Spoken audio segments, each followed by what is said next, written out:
मित्रों नमस्कार। अपने बीच भारतीय जनता पार्टी की राष्ट्रीय नेत्री, पूर्व केंद्रीय मंत्री माननीय स्मृति ईरानी जी आपको संबोधित करेंगी। बगल में हमारे राष्ट्रीय मीडिया प्रमुख सांसद अनिल बलूनी जी हैं। मेरा विनम्र निवेदन माननीय स्मृति ईरानी जी से है, आपको संबोधित करें। नमस्कार।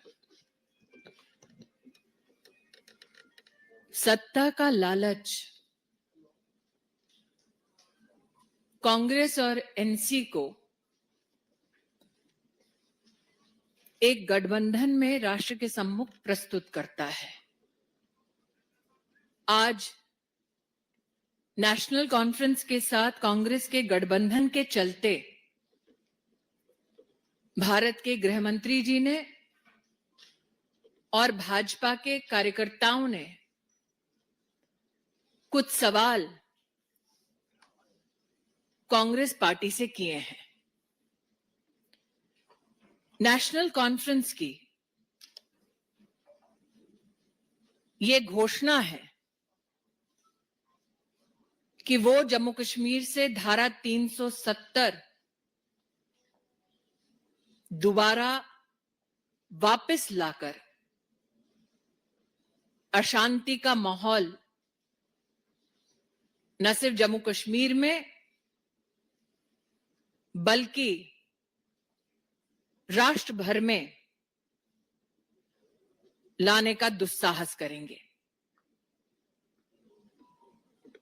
क्या धारा 370 का पुनः स्थापन होना, दोबारा धारा 370 लागू करना, क्या कांग्रेस पार्टी की यह मंशा है? क्या कांग्रेस पार्टी कश्मीर में नौजवानों से बात करने के बजाय वो लोग जो आतंकवाद को बढ़ावा देते हैं, वो लोग जो पाकिस्तान के साथ वार्ता करने की बात करते हैं, क्या नेशनल कॉन्फ्रेंस के इशारे पर कांग्रेस पार्टी को अलगाववाद को बढ़ावा देने का, समर्थन करने का इरादा है? क्या कांग्रेस पार्टी एलओसी ट्रेड शुरू करने के नेशनल कॉन्फ्रेंस के निर्णय को फिर से बॉर्डर पार से आतंकवाद और आतंकवादियों के इकोसिस्टम को समर्थन मिले, क्या कांग्रेस पार्टी का यह इरादा है? जिन लोगों ने आतंकवादी घटनाओं में योगदान दिया, पत्थरबाज थे, क्या कांग्रेस पार्टी नेशनल कॉन्फ्रेंस के चलते उनको सरकारी नौकरी में बहाल करके फिर दहशत का एक माहौल लौटाना चाहती है? धारा 370 हटने के बाद दलित, गुज्जर, बकरवाल, पहाड़ियों के साथ भारतीय जनता पार्टी की सरकार ने न्याय करवाया। क्या कांग्रेस पार्टी का आरक्षण विरोधी चेहरा सामने आया है? क्या कांग्रेस दलित, गुज्जर, बकरवाल, पहाड़ियों के आरक्षण को समाप्त करके नेशनल कॉन्फ्रेंस के इशारे पर अपने गठबंधन के चलते ये पाप करने वाली है? क्या कांग्रेस पार्टी चाहती है कि शंकराचार्य पर्वत का नाम तख्ते सुलेमान हो और हरि पर्वत का नाम कोए मारन हो? क्या कांग्रेस पार्टी फिर भ्रष्टाचार की आग में जम्मू कश्मीर को झोंकना चाहती है और सिर्फ गिने चुने परिवारों के हाथ में कमान सौंपने के समर्थन में है? क्या कांग्रेस पार्टी जम्मू और घाटी के बीच भेदभाव की राजनीति का समर्थन करती है एनसी के चलते? नेशनल कॉन्फ्रेंस की कश्मीर को ऑटोनॉमी देने की जो विभाजनकारी सोच है, क्या कांग्रेस पार्टी उस सोच का भी समर्थन करती है? धारा 370 के हटने के बाद भारत ने, भारतीयों ने अपने राष्ट्रीय संकल्प को पूरा किया कि कश्मीर से लेकर कन्याकुमारी तक एक निशान, एक प्रधान और एक संविधान रहेगा। क्या नेशनल कॉन्फ्रेंस के चलते कांग्रेस पार्टी अलग झंडे के वादे का समर्थन करती है? हम आशा करते हैं कि भारतीय जनता पार्टी ने आंतरिक सुरक्षा, राष्ट्रीय स्वाभिमान और जम्मू कश्मीर की जनता के साथ लोकतांत्रिक ढांचे में न्याय हो, ये जो पहल की है, इस शांति को और विकास के इस पथ पर अग्रसर जम्मू कश्मीर की जनता को और देश की जनता को कांग्रेस पार्टी जवाब जरूर देगी। An unholy alliance came together to pursue power. The Congress Party and the National Conference came together and announced an alliance that has given rise to many questions. The National Conference speaks of a different flag. Does the Congress Party support the National Conference's promise of a separate flag for Jammu Kashmir? The National Conference has publicly announced that they will reinstate Article 370 and Article 35A. Does the Congress Party support the National Conference's agenda of breaking India? The National Conference speaks about LOC trade, while Pakistan continues to nurture terrorism and an ecosystem that is aligned with terrorists. Does the Congress Party support the Pakistani agenda that has been pronounced on many platforms of creating unrest in Jammu Kashmir?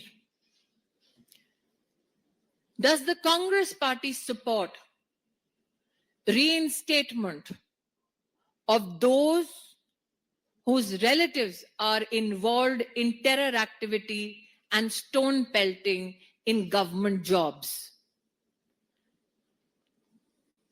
Does the Congress Party want Shankaracharya Hill to be known as Takhte Suleiman and Hari Parbat to be known as Kohe Maran? Does the Congress Party, in its support to the National Conference, want to push back the economy of Jammu Kashmir back into the hands of a few families whose corruption bleeded the taxpayers of India? Does the Congress Party support the National Conference's politics of discrimination between Jammu and the Valley? Does the Congress Party support the dangerous, divisive politics of the National Conference of giving autonomy to Kashmir? Congress party needs to answer if the National Conference's agenda of restoration of Article 370 is acceptable to the Congress party. Does it also mean that the Congress party stands against reservation? Does the Congress party support the National Conference's promise of ending reservations for Dalits, Gujars, Bakarwals, and Pahadi communities? We all know that every Indian has resolved incessantly that we as one nation have one constitution, one flag. Does the Congress party believe not in one constitution, but do nishan, do pradhan, and do samvidhan? The unholy alliance gives rise to many a question. Not only the people of Jammu Kashmir, but the entire nation awaits the answers from the Congress party.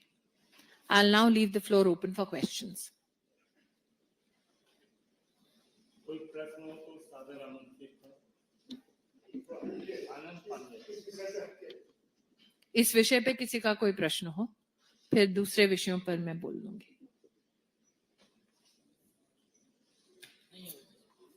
जी।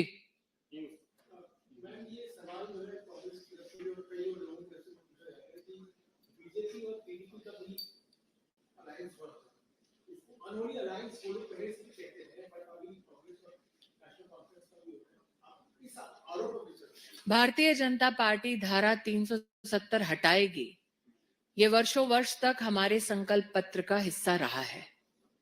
यह हमारा सौभाग्य है कि हमने अपने उस संकल्प को पूरा किया और धारा 370 को हटाया।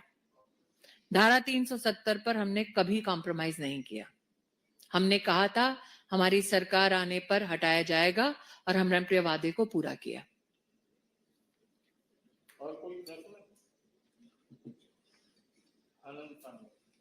आपके सहयोगी प्रज्वल देव वर्मा, उन्होंने कहा है कि त्रिपुरा से और नॉर्थ ईस्ट से जो बांग्लादेशी है उनको हम लोग हटाएंगे और हटाना चाहिए। इंटरनल सिक्योरिटी के विषय पर मुझे लगता है वर्तमान जो परिस्थिति है जियोपॉलिटिकली, एमएचए और एमईए इस पर टिप्पणी दे तो बेहतर होगा।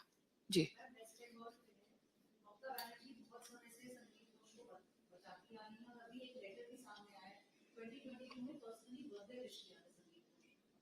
देखिए, बहुत सारे प्रश्न अब सामने आ रहे हैं। सुप्रीम कोर्ट की जो प्रोसीडिंग्स सार्वजनिक हुई है उसके चलते कई लोग इस बात से भी आहत हैं कि माता पिता को एफआईआर करना पड़ा। बार बार माता पिता भी गुहार लगा रहे थे। ये भी पब्लिक डोमेन में आया है कि इस व्यक्ति के खिलाफ विजिलेंस के पास भी काफी लेटर्स और कम्युनिकेशन गए हैं, क्योंकि वर्तमान में इन्वेस्टिगेशन चल रहे हैं सीबीआई के माध्यम से भी। और अब प्रश्न उठता है कि सुप्रीम कोर्ट में भी क्या निर्णय होगा। मुझे लगता है कि बंगाल में राशन स्कैम हो चुका है, एजुकेशन स्कैम हो चुका है। ऐसा लगता है कि